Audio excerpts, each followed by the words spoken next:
Welcome to a short episode. It's Dr. James Beckett, Sports Card Insights. You tell your friends. I think the sponsors would appreciate it and I'd appreciate it if you tell your friends. You can give reviews. I'm happy to have that. That's not a big deal. But again, I don't think this is necessarily a podcast for everybody, but it's out there. It's free and it's available to anybody who wants to learn about the hobby, past, present, and future, because the past does have a tendency to repeat itself. It comes back in a different form.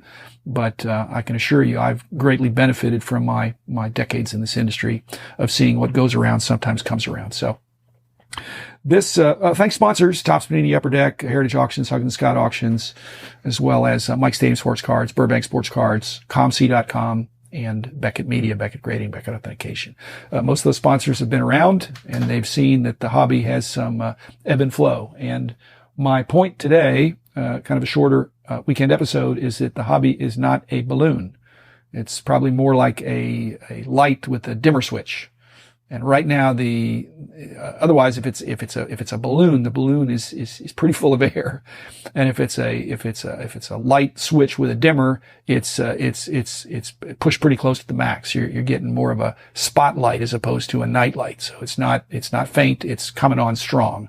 And, or if it's a balloon, which I'm trying to make a case that it's not a balloon, it's basically a balloon that's getting pretty full. People say, is the balloon going to burst? Is the balloon going to pop? And, my answer is, I don't think it's a balloon. If it were to be a balloon, then the smart thing to do would be to let some air out of the balloon when it gets close to being bursting size.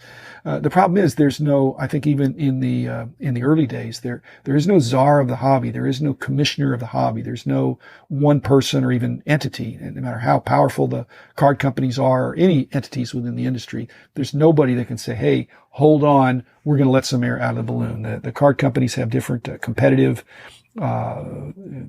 processes and promotions they go through. And so they can't, if one eases off, the others may put their foot down on the gas. So, you just can't think of it like a balloon. And if we do think of it as in a political sense, rather than having a czar or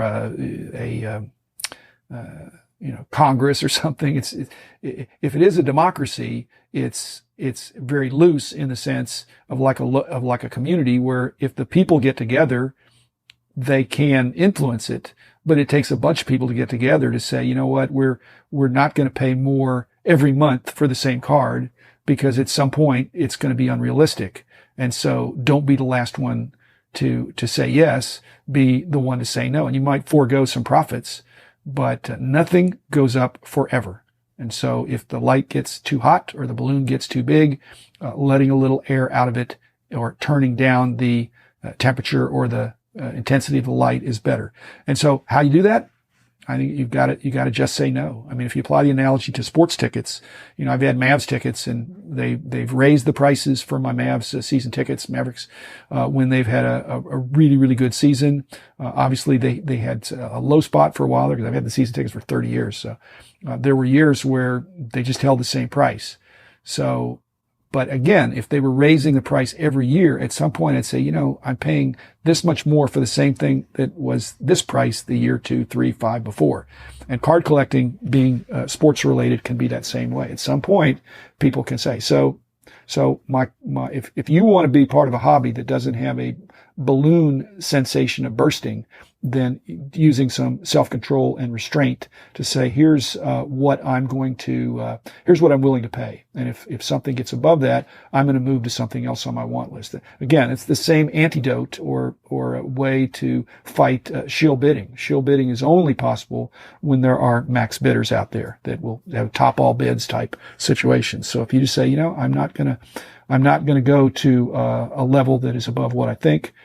I'm not going to be the last one. I'm going to offer to pay a reasonable price. And if that doesn't happen, I'm going to move over. There's plenty of other things, other fish to fry.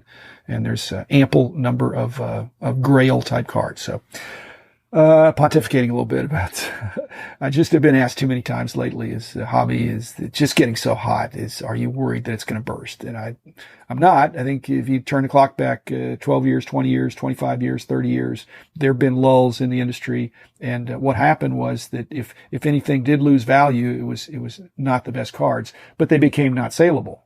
Okay. And if you had to sell them, you would get a lower price, but people just didn't put out their very best stuff. And again, liquidity became a problem more so than lower prices. So at any rate, I hate to be the bearer of bad. I'm not the bearer of bad news. I'm just, telling you to exercise caution. So, have fun otherwise on your weekend, and I'll be back again, on Monday with another, full episode.